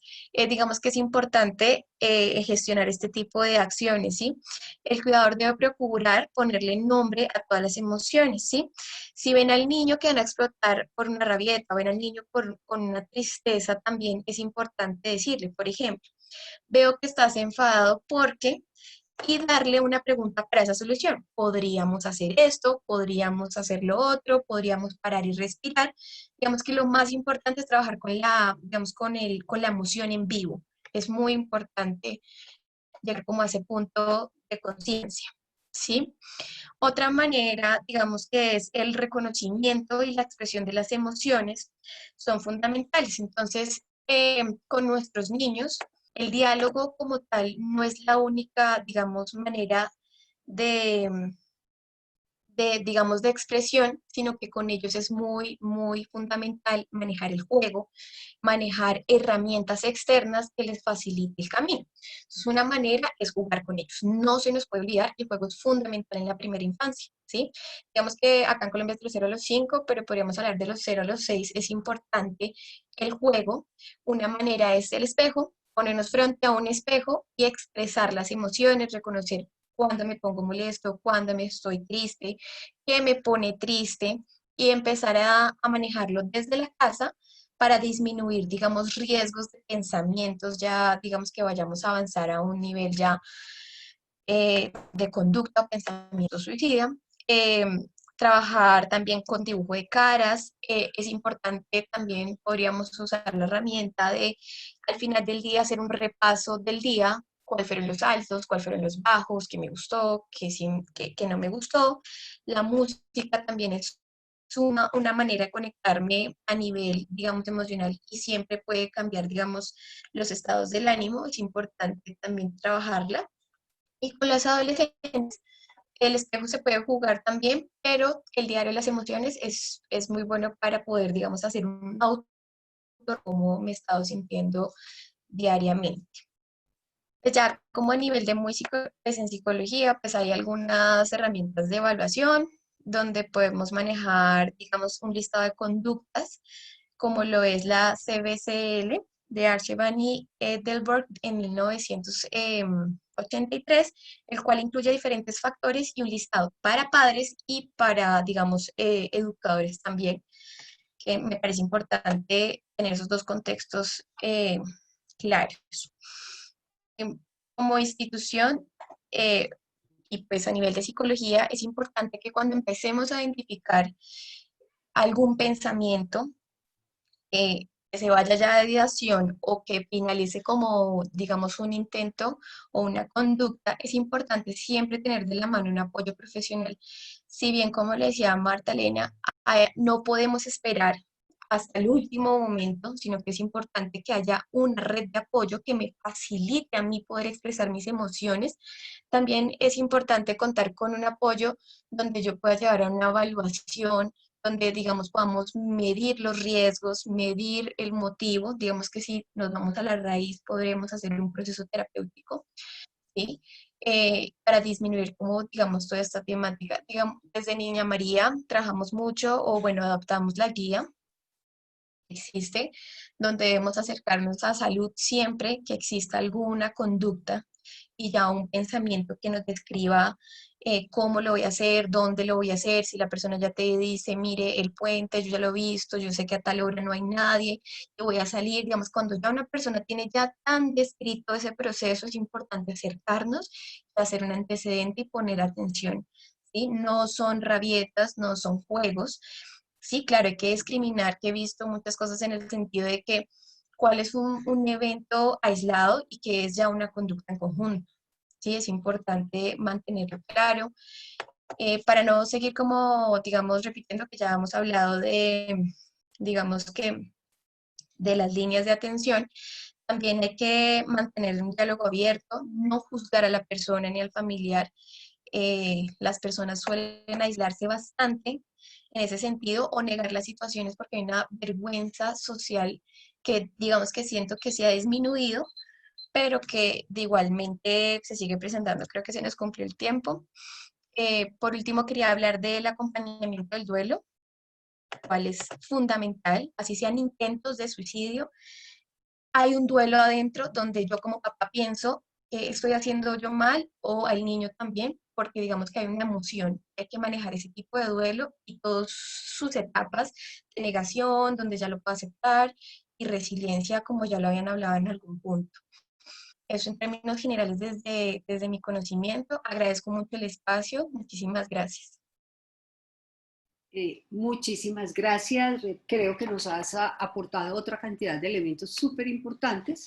Ana María, quisiera solamente relevar 2 o 3 de todo lo que nos has planteado, y es en todo este proceso emocional lo del ponerle el nombre a las emociones y lo de trabajarla en vivo, que me parece que es un elemento práctico muy importante, y el tema también de la necesidad de ese apoyo profesional inmediato para generar evaluación, medir los riesgos y demás, cuando hay todas estas manifestaciones de ideación suicida.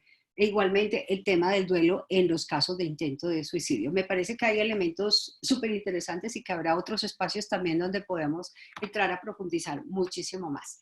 Bueno, ya pasadas las intervenciones de nuestros expertos, quisiera darle la palabra ahora y escuchar en la voz de Abril Marino, representante de niñas y niños y adolescentes de Uruguay, su perspectiva frente al tema. Adelante, Abril. Bueno, muchísimas gracias. ¿Ahí se me escucha bien? Perfecto, perfecto. Ah, Genial. Bien, yo primero quiero hablar sobre una experiencia que tuvimos acá en Uruguay con una consulta para sentar un poco de cómo estuvimos sintiendo la niñez y la adolescencia durante la cuarentena. Nosotros tuvimos la oportunidad de realizar una consulta a casi 1000 niños, niñas y adolescentes entre 10 y 17 años, a un mes de que se detectaran los primeros casos, lo cual fue a principios de marzo, en la segunda semana de marzo. Una de las partes importantes de la consulta fue una pregunta sobre cómo nos estuvimos sintiendo durante esta cuarentena y qué tipo de preocupaciones tuvimos. Las preocupaciones, más de un 50% de niños, niñas y adolescentes manifestaron que estaban preocupados, angustia, ansiedad, que se sentían solos, que sentían miedo, y algunas de las preocupaciones que tenían era sobre la pérdida de alguno de sus familiares, que alguno de sus familiares también perdiera su trabajo y no tuvieran la oportunidad de comer, que no pudieran ver a sus amigos durante todo este tiempo, que no pudieran asistir a la escuela, tener miedo de perder los estudios. Todo este tipo de cosas fueron cosas que fueron aumentando el nivel de preocupaciones y el nivel de dolor y de angustia que estaban teniendo como niños, niñas y adolescentes, que en esta cuarentena fuimos bastante descuidados en realidad. No se nos consultó, no se nos informaba en realidad de muchas cosas, y nos costaba mantenernos informados y mantenernos estables. Entonces, transponiendo los datos con otra consulta que tuvimos hace un tiempo, las preocupaciones como adolescentes con quienes más lo hablamos, a medida que vamos creciendo, al principio es con nuestra familia, ya sean padres, madres, cuidadores, tutores, y hermanos y hermanas en el caso de tenerlo, y después son amigos y amigas. Entonces, el problema es que en este aislamiento social, cuando antes pasábamos cerca mínimo 4 horas en un centro educativo, donde mayormente están nuestros amigos, perdimos ese espacio de confianza en el cual podíamos hablar con nuestros amigos y contarles todos nuestros problemas, que es básicamente el lugar en el cual podemos hablar con confianza y no sentirnos juzgados y juzgadas. Entonces, perdimos ese espacio, si bien hay adolescentes que tuvieron la oportunidad de seguir en contacto, para la parte de la niñez y de la infancia se complicó, porque en realidad los niños generalmente no tienen un teléfono como para poder seguirse contactando, y en esto de aislamiento social trataban de no salir. Además, la situación es que en Uruguay, coloquialmente hablando, podríamos decir que es un país cáscara, que la población se concentra en las áreas del borde del país, en la zona costera, y en el centro es prácticamente todo rural. Hay pueblos, pero hay mucha distancia entre ellos, no hay conexión a internet, es muy difícil que todos tengan celulares y que puedan acceder a internet. Se complicaba también para poder acceder a la educación, imagínense para poder hablar y tener ese espacio de confianza que antes teníamos. Entonces, perdimos este espacio de confianza y empezamos a sentirnos más angustiados, más solos, más preocupados, con miedo de qué va a pasar, cuánto tiempo va a durar esto, y no se nos informaba, no se nos hablaba, no se nos tranquilizaba. Esa es una de las cosas más importantes que tienen que hacerse como padres, cuidadores, tutores, y también como profesores, porque hay que destacar que se supone que se estuvo manteniendo el contacto con los centros educativos, y aún así estábamos en clases virtuales por Zoom, la mayoría, por plataformas de internet, por mandándonos trabajos, y fue una de las cosas en las que más tiempo pasamos día a día. Entonces los profesores también jugaban un papel importante, que no se nos sobrecargara tanto con tareas, porque nos estábamos sintiendo muy angustiados, nos seguimos sintiendo muy angustiados. En Uruguay, por suerte, en realidad las medidas de aislamiento no eran obligatorias, y además ya se levantaron. Nosotros ya volvimos a la situación, ya volvimos a tener clases, ya estaba un poco más liberado, pero sé que en muchos países no es así la situación, y siguen estando con aislamiento, y siguen habiendo muchísimos casos. Entonces, todo esto, o sea, los niños, niñas y adolescentes nos estábamos sintiendo muy preocupados, y en Uruguay tenemos una línea que es la línea Vida, que es de ACE, que es Salud del Estado, y de la cual generalmente hay muchas llamadas. Saben que en Uruguay es uno de los países con una de las tasas más altas de suicidio en Latinoamérica. Entonces, estas tasas se cuadriplicaron. lo leí en una nota preparando este seminario, que se cuadriplicaron, pero que en realidad las llamadas a esa línea de niños, niñas y adolescentes son menos del 10%, porque no estamos informados de eso, porque en realidad no se nos informa. Los intentos de suicidio en realidad no tengo datos concretos ni oficiales, pero son altos. Tenemos muchos intentos de suicidio y suicidio, que es una problemática real que es tabú. Es un tema tabú del cual no se nos informa, no hablamos, y como adolescentes y como niños no sabemos de salud mental en realidad, porque no lo tratamos. Como decía Ana María, habría que empezar en los centros educativos a tratar sobre emociones, sobre salud mental, sobre suicidio a una edad más temprana, para poder saber sobre estos temas, porque son importantes. Que también lo decía Abel, no es que cuanto más hablemos de suicidio, se va a incitar al suicidio. Hay que empezar a tratarlo como una problemática real entre niñez y adolescencia, porque lo es. Necesitamos empezar a informarnos entre nosotros. Si somos además adolescentes, jugamos un papel importante, porque, como dije, con quienes más hablamos sobre nuestras emociones, sobre nuestros problemas, es entre nosotros mismos. Nos cuesta muchísimo, personalmente hablando también, poder ir a un psicólogo y poder comentarlo, además en un sistema en el cual es muy lenta la atención mental. Te hacen dar muchísimas vueltas, revivir tu historia y contárselas a un montón de personas para recién poder conseguir un tratamiento en el caso de que tengas los medios para poder acceder a él, porque es cara la atención mental. Entonces, necesitamos empezar a prestar más atención en la niñez y en la adolescencia en el suicidio. Empezar a informar en las escuelas, en los liceos, en los colegios, pero de forma dinámica. Entonces, es muy importante que podamos hablarlo, que podamos hacerlo. En esta cuarentena nos sentimos aislados, estuvimos aislados. Personalmente hablando, yo pasé más de 2 meses sin mi teléfono y me sentí muy angustiada, me sentí muy presionada también por mis estudios, por parte de mi familia y de mi entorno, en el cual me exigían que tuvieran las mejores notas, y sé que lo mismo le pasa a cientos de niñas y adolescentes. Hay que dejar de priorizar también tanto el estudio y empezar a priorizar nuestra salud mental, que de eso depende nuestra vida. No es tan importante conseguir un 12 en el liceo, en el colegio, en la escuela, si en realidad te estás sintiendo deprimido, si no querés comer, si no querés hacer nada, porque tu salud mental es precaria. Entonces, tenemos que empezar a hablar de este tipo de cosas. Las mejores herramientas, como padres, como tutores, es escuchar. Necesitamos empezar a escuchar y a prestar atención a las señales, porque no es que es algo repentino, como decían previamente. Hay señales previas y están. Tenemos que empezar a escuchar, a prestar atención y a preocuparnos. Y estos espacios de confianza que decía que se perdieron, empezar a ver, si bien capaz que es medio difícil desde la familia comunicar y poder generar un espacio en el cual ellos puedan sentirse cómodos para hablar, ver de qué forma podemos crear un espacio o crear una manera en la cual ellos puedan relajarse, en los cuales ellos puedan liberar todas estas tensiones y estas cargas, dejar de presionar tanto, principalmente también.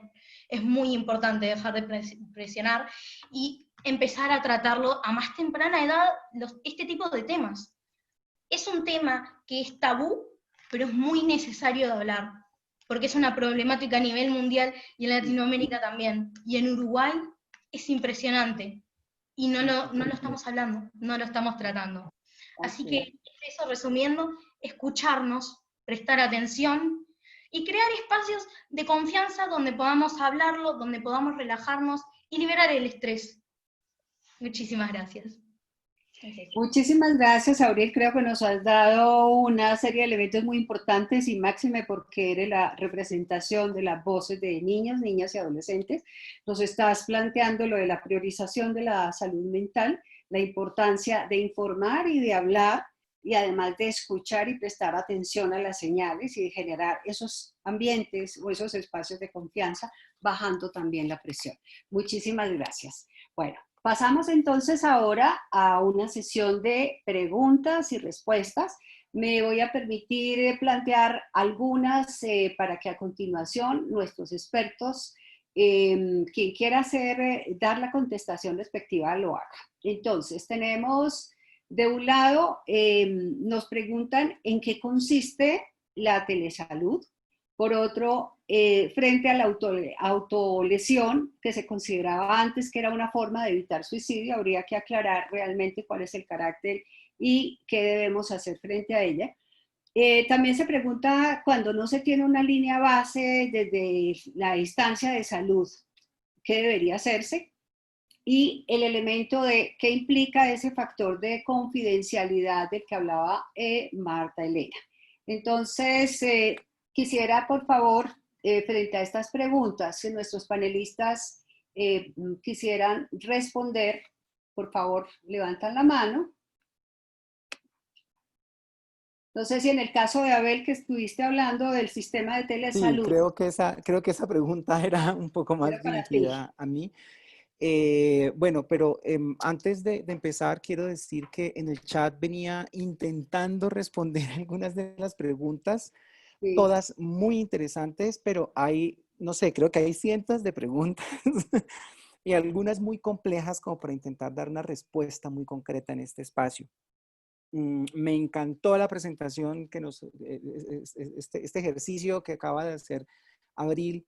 Creo que resume además muy estratégicamente lo que hemos venido diciendo a lo largo de estos 3 días. Es además muy bello oírlo en este nivel de elaboración y como de capacidad de aterrizarlo a la población joven, que tiene que volverse nuestro objetivo en todo este tipo de ejercicios.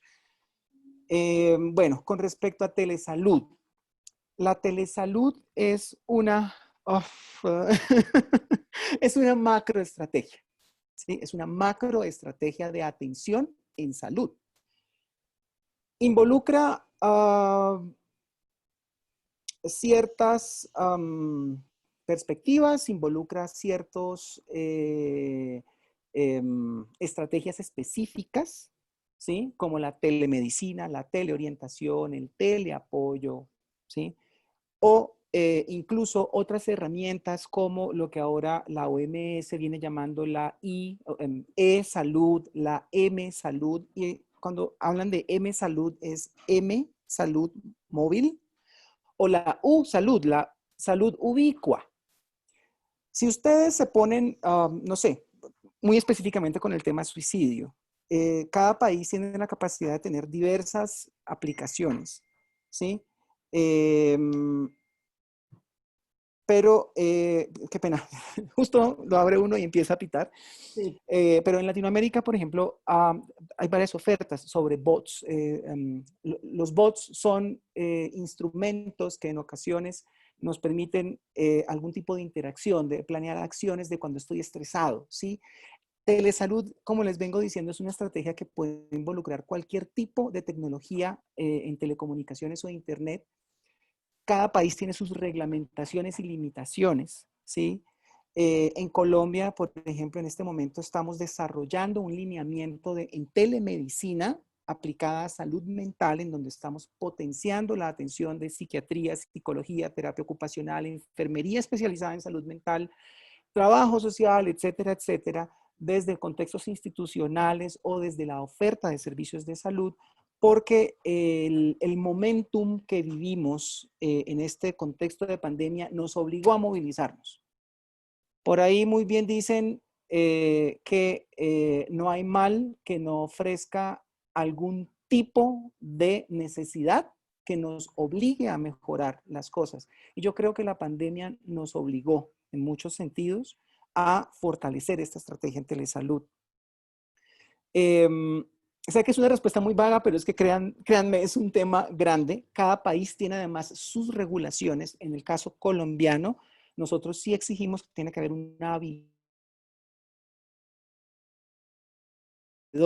servicios. Si yo ya tengo un servicio de salud, por ejemplo, yo como psiquiatra trabajo en un hospital y mi hospital está habilitado para prestar el servicio de consulta externa, yo ahí puedo habilitarme como prestador en la modalidad de telesalud, ¿sí? Pero, repito, cada país tiene sus variantes. Chile recientemente aprobó una nueva legislación a propósito de la telesalud, bastante liberal, debo decirlo, muy, muy moderna, en donde incluso prestadores particulares tienen la factibilidad de ofrecer servicios, siempre y cuando se guarde la seguridad y la privacidad del paciente, ¿sí? Porque recuerden que esto no es yo llamo por Skype y atiendo por Skype, o por Zoom y atiendo por Zoom. Tengo que garantizar que los datos no me los van a sacar, es que esta persona va a desnudarse en su alma en un contexto terapéutico y pues esa información es confidencial y de mucho cuidado, ¿cierto? Entonces no podemos permitir que cualquiera entre y la robe y la saque y pueda permitirse a otras cosas. Entonces digamos que esa es como una respuesta muy genérica sobre el contexto de telesalud.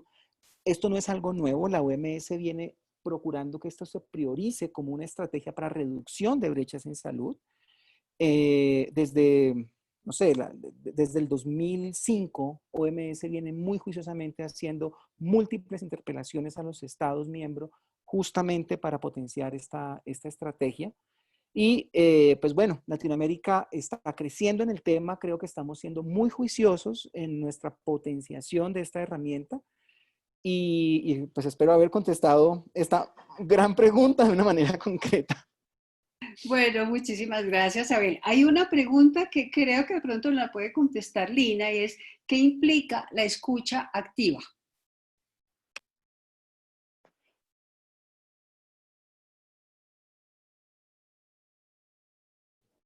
Bueno, la escucha activa implica, digamos, 3 elementos claves. El primero es poder estar en línea a lo que el otro está diciendo, involucrarse empáticamente con lo que la otra persona está comentando, y 3, generar una actitud reflexiva y compasiva con la otra persona. Cuando uno logra hacer una escucha activa real, y digamos que aquí mucha gente piensa que tener escucha activa implica tener una formación particular, más bien es una formación de aprender a estar en línea con el otro. Le permite a uno también entender un poco más allá de lo que la otra persona está diciendo, sino poderse poner también en los zapatos de ella. Eso quiere decir el elemento empático. Y cuando hablo del elemento compasivo, es vivir realmente la situación del otro para poder dar unas pautas o unas acciones de la mano a sus necesidades. A mí, así como decía Abel, me encantó lo que dijo Abril, y creo que hace un llamado claro justamente a nosotros los adultos a tener esa escucha activa y no esa escucha viciada de en tanto sea un niño o en tanto sea un adolescente no tiene sentido lo que él dice, sino por el contrario, abrir ese espacio para poder realmente escuchar a los.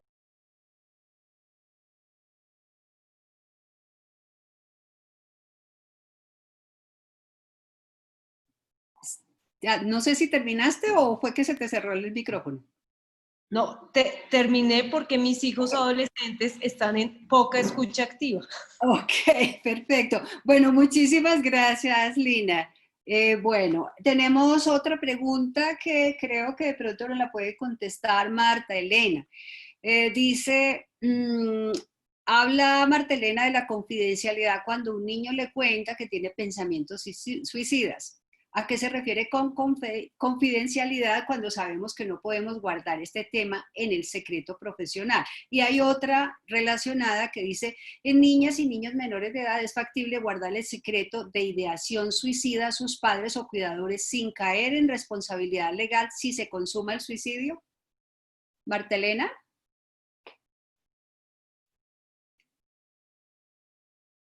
¿Aló? Tu micrófono, Marta, por favor.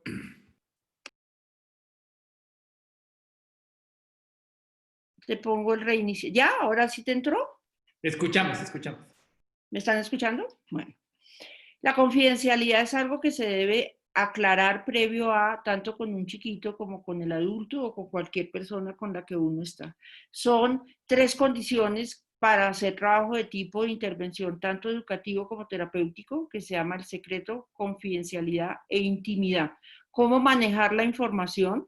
Hay reglamentación desde distintas instancias, tanto los colegios como los niños, como las familias te los pueden poner. Con el tema del suicidio es mucho más visible, sencillamente porque la gente está buscando, y el mismo chiquito, que los demás no se enteren o que no sepan, porque el estigma que aparece, el tabú que hay alrededor del tema, la posible sanción que puede recibir de parte del padre de familia que reaccione con rabia o con ira, hace que el niño pida que no se converse, que no se diga, pero el consejo de todos nosotros es saber manejar adecuadamente con el chiquito la información y decirle, yo no te puedo guardar el secreto, yo no puedo no decirle, si tú me estás conversando de algo es porque quieres que te ayudemos y nosotros necesitamos ayudarte en el espacio en el que estás y con quien estás.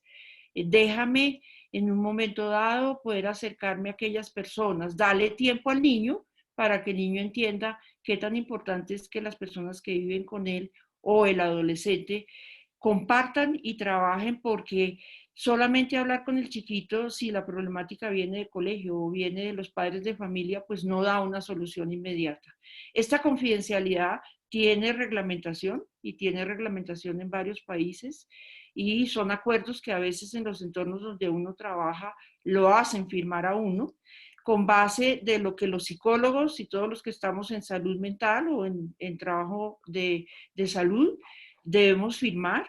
Y en el campo de la psicología, por ejemplo, hay unas restricciones diferentes que en el campo del médico y del psiquiatra, y que debemos conocer y que debemos todos tener. Como algo que quiero aportar importante, es importante que los trabajadores que trabajamos con niños y adolescentes tengamos un seguro que nos permita en un momento dado en que de verdad esto coja instancias mayores, nos asesoren legalmente, porque en nuestras profesiones las asesorías legales no nos las dan en clase y necesariamente romper la confidencialidad puede terminar en un problema legal.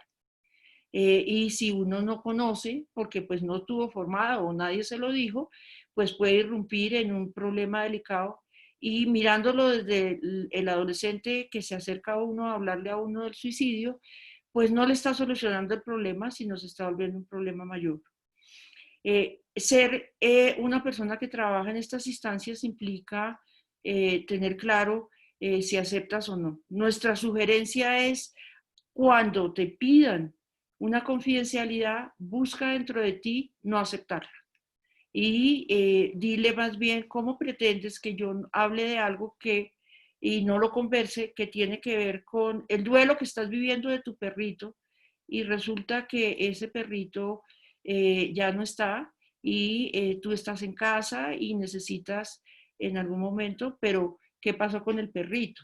En algún momento el niño tiene y necesita el apoyo de los que se quedan, porque uno está con ellos 15, 20 minutos, 45 minutos, pero sale de la sesión y el niño vuelve a su entorno. Espero con esto dar respuesta, Gloria. No te estoy escuchando. Se me olvida. Gracias. Muchísimas gracias. No, a ti. Bueno, tenemos otras preguntas. Creo que tenemos de pronto unos 2 minuticos más.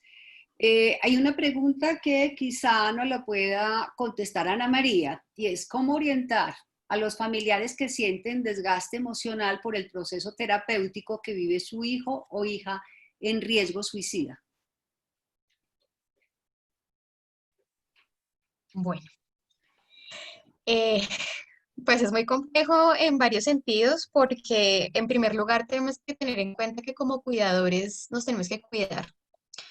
A veces tendemos a priorizar únicamente a la persona que está pasando por una situación difícil, y no solo con el suicidio, sino diferentes dificultades, y tiendo a olvidarme de mis necesidades, ¿sí? En primer lugar, esta persona que también está, puede ser mamá, prima, hermana, que está vinculada a un proceso con un familiar, es importante que también tenga atención por el área de psicología, ¿sí?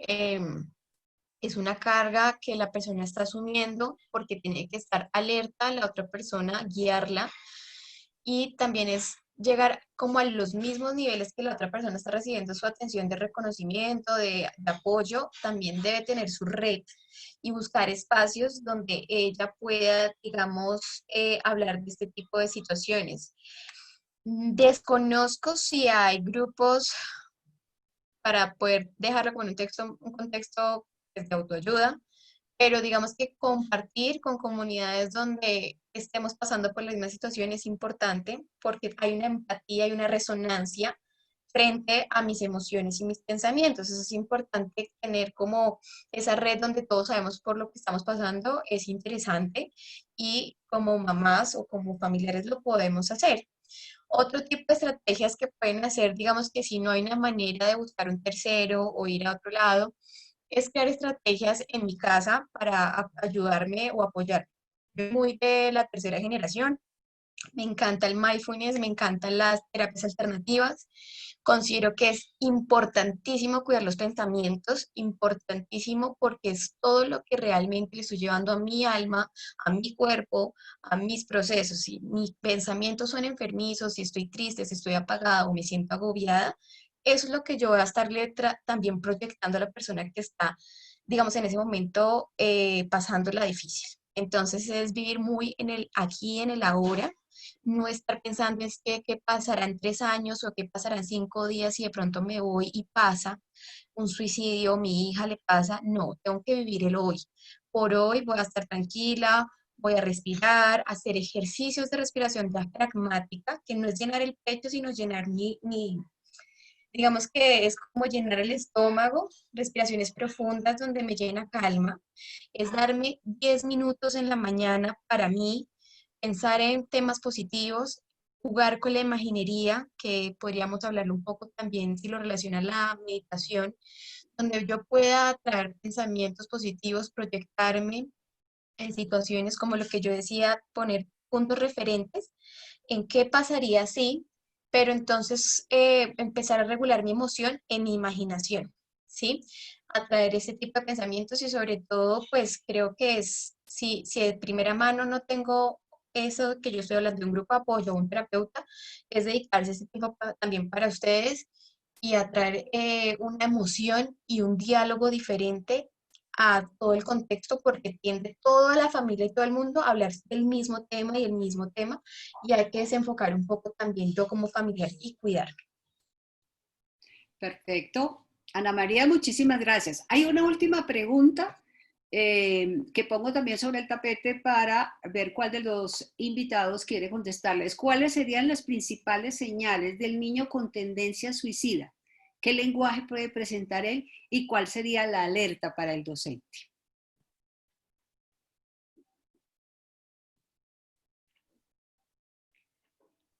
¿Quieres contestar? Sí, Gloria. Perfecto. La primera alerta es ver aquellos cambios significativos que el docente y el educador es el primero en notarlo. Es decir, es un niño que llega alegre, ya no está alegre. Es un niño que te hablaba de situaciones de su vivir normales, entra en silencio. Es un chiquito que cambia en su estilo de vestirse, es un niño que se aísla, es un niño que tú te le acercas y lo vas a tocar y te rehúye el contacto físico. Puede ser un chiquito, esto obviamente se puede ver de distintas maneras, pero digamos desde las conductas de la cotidianidad hay un cambio que no necesariamente hay que asociarlo con suicidio, pero es un cambio que te está mandando una señal al educador de aquí está pasando algo, es algo nuevo o novedoso en el niño. Ya en niños más tristes o con ciertas circunstancias de su vivir, por el matoneo que están viviendo, porque han sido severamente castigados porque no traen buenas notas y distintas razones por las que puede haber cambios simbólicos en los niños, necesariamente lo que hay que hacer es buscar cómo llegar al niño, pero es notorio, la mirada es profunda, hay tristeza en sus ojos, no quieren participar de las actividades escolares, huyen el que se les acerque, es un chiquito que puede salir del salón de clase y refugiarse en un espacio del salón o meterse en algún momento en algún sitio del colegio donde hemos tenido casos de niños que se han perdido 2 o 3 horas y no los encuentran y no saben en dónde están, pero que son signos de alarma para que entremos a pensar que existe algo que tiene que ver. Los docentes nos han reportado muchísimas oportunidades que encuentran dibujos alusivos al suicidio en los cuadernos de los niños. Cuando ellos están pasando para mirar cualquier evaluación, encuentran el juego del ahorcado, encuentran al niño cortándose, encuentran al niño haciendo y teniendo conductas autolesivas que son simbólicas para que un docente se dé cuenta de que eso no es lo que se debe hacer, y menos en un entorno escolar y menos en el salón de clase, donde es, por así decir, una voz de alarma, que es la simbología de la que estaba hablando hace un ratico, que es la forma como el niño manifiesta su tristeza con relación a. Ya más específico con suicidio, que tenga que ver con suicidio, es el chiquito que se conecta por red. Y yo quiero hacer mención a una experiencia que vivimos en un colegio de Bogotá, porque nos puede pasar a todos. Había una competencia de arte y este niño empezó a mandar cómo iba a trabajar, participar en la competencia, mandando fotos de él metido dentro de un ataúd con su hermana. Tristemente, como lo consideraban Art Nouveau y arte, no se le dio, y esto se ha repetido ya en varios espacios, inclusive universitarios, la misma situación, y 2 meses, al mes se suicidó. Por lo tanto, creo que hay signos de alarma y que hay que estar pendiente de todo lo que uno considere que tenga que ver con y abrir el espacio de comunicación con el psiquiatra, hay psiquiatras anexos a los colegios, el docente, el compañero de trabajo de uno, y mirar esa diferencia o disfuncionalidad de la niña en el entorno escolar. Muchísimas gracias, Martelena. Bueno, ya por razones de tiempo debemos hacer el cierre. Voy a pedirle a cada uno de nuestros invitados panelistas que en no más de 1 minuto nos den una conclusión frente a este evento o el tema tratado en el día de hoy. Quiero darle la palabra a Abel. Tu conclusión, por favor. Bueno, aplaudo estos espacios. Creo que estos espacios que nos permiten generar diálogo entre distintos países de nuestra región son un nicho, son un caldo de cultivo para nuevas ideas que nos pueden ayudar a potenciar acciones desde lo local. A propósito de lo local, la salud mental tenemos que dejar de verla como el reino de psiquiatras y psicólogos. Tenemos que entender que la salud mental, entre más cercana esté a lo comunitario, más impacto va a tener y más asertiva va a ser y más eficiente va a ser su implicación. Y pues bueno, creo que a nombre del Ministerio de Salud agradecerles a todos el brindarnos esta oportunidad de acompañarlos, y reiteramos nuestra disposición a cualquier otro evento. Muchísimas gracias, Abel. Ana María, tu conclusión. Ana María. Ahora sí. Bueno, ante todo, pues muchísimas gracias. Conclusión, me une mucho a Abel también. Es un tema de que la salud mental debe ser un tema de todos. Es algo que no se ve, pero se vive de una manera bastante, digamos, es compleja en el manejo, y es importante que nazca desde la familia estos conocimientos y aprendizajes. Y ojalá se siga repitiendo estos espacios porque son maravillosos. Muchas gracias. Muchísimas gracias, Ana María. Abril, tu conclusión.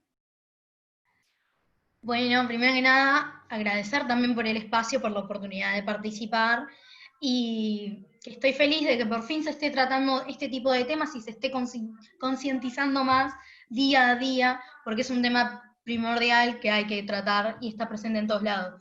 Que el suicidio, la depresión, las enfermedades de salud mental no son etapas, son problemas reales que están presentes más de lo que creemos. Así que nada, muchísimas gracias. Bueno, muchísimas gracias por tu participación y tus aportes, Abril. Martelena, tu conclusión. Yo creo importante darle primero un agradecimiento grande. Esto ha sido que durante todos estos años de trabajo estábamos esperando, que era poder llegar al ministerio y estar todos en acuerdo de trabajar en prevención e intervención Pero además quiero mirar algo desde la experiencia, y es que cuando uno trabaja en prevención y con suicidio, no necesariamente tiene que hablar del suicidio, tiene que hablar de la vida. La angustia del suicida es la vida, es en lo que está viviendo. No es sentarse a hablar sobre suicidios, eso creo que es un tema para de golpe más nosotros los profesionales, pero es averigüe qué está pasando con la vida, porque el miedo que tiene o la angustia que está viviendo es hacia la vida en sí, y es la vida la que le está generando pensar que la solución puede ser suicidarse. Muchas gracias, Gloria. Bueno, muchas gracias, Martelena. Bueno, finalmente, Juan Martín, te damos la palabra para toda la intervención final. Muchísimas gracias a todas y a todos quienes nos han acompañado en la plataforma de Facebook. Lamentamos que no hubo acceso para todas y todos en la plataforma Zoom. Quienes han logrado entrar también, muchísimas gracias. Y por supuesto, toda su participación muy activa en estos 3 días de muchos países de América Latina y el Caribe.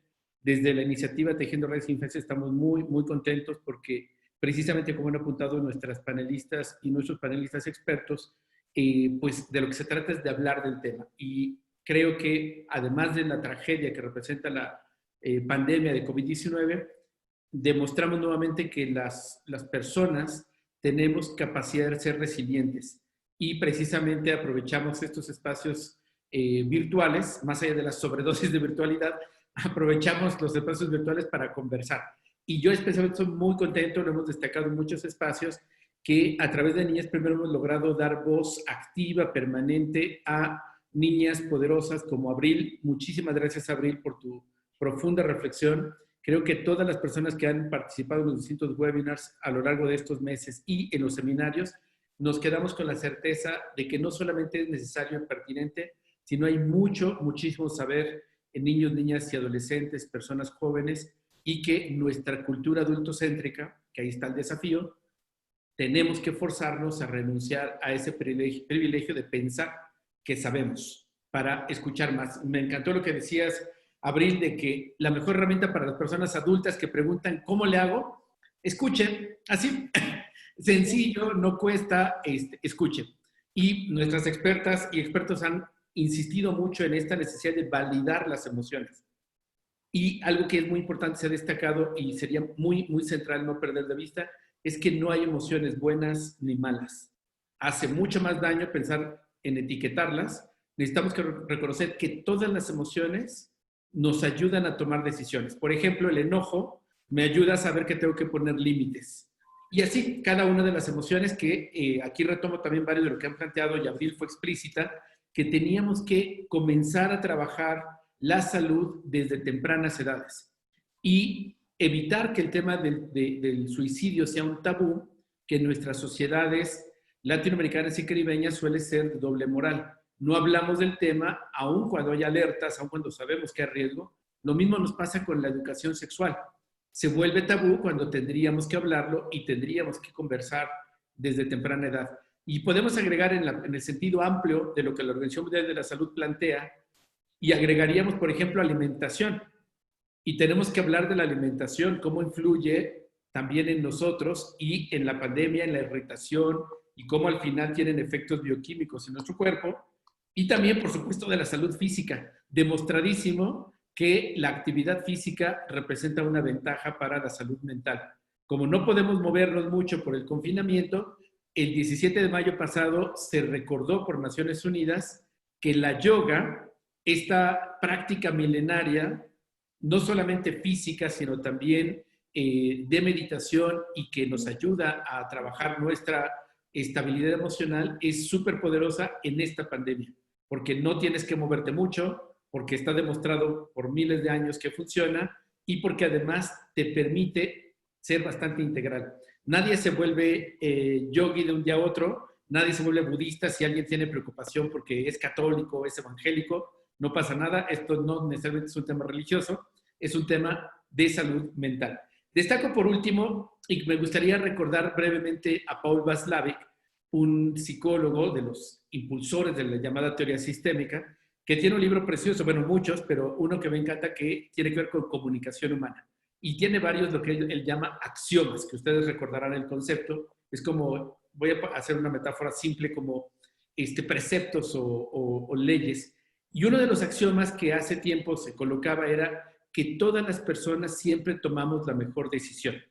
Y piensen detenidamente sobre este planteo. Todas las personas tomamos siempre la mejor decisión. ¿Qué significa cuando una persona plantea ideas suicidas? Esto pareciera una contradicción, como alguien puede tomar una buena decisión cuando va a atentar contra su vida o piensa cuestionar su propia vida. Pero si se dan cuenta, como a los 3 días del seminario se estuvo bordeando, claramente esto lo que nos está colocando es que necesitamos información para que la persona tenga otros elementos para cambiar esa decisión. Necesitamos tocar las creencias profundas. Necesitamos también reconocer que hay matrices culturales o pensamientos que en nuestra cultura están sustentados, que pueden estar influyendo en ello, y sobre todo necesitamos validar que las personas, todas las personas necesitamos reconocimiento social.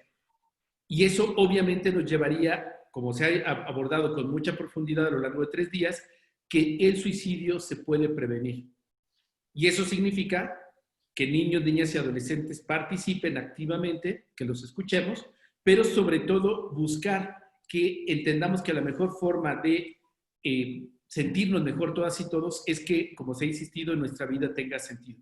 Yo decía al inicio de este seminario hace 2 días que tenemos que hablar del derecho a la vida en perspectiva de la Corte Interamericana en el caso Villagrán Morales contra Guatemala, que explicó que no se trataba solo de respirar y caminar, sino de el derecho a la vida es el derecho a un proyecto de vida.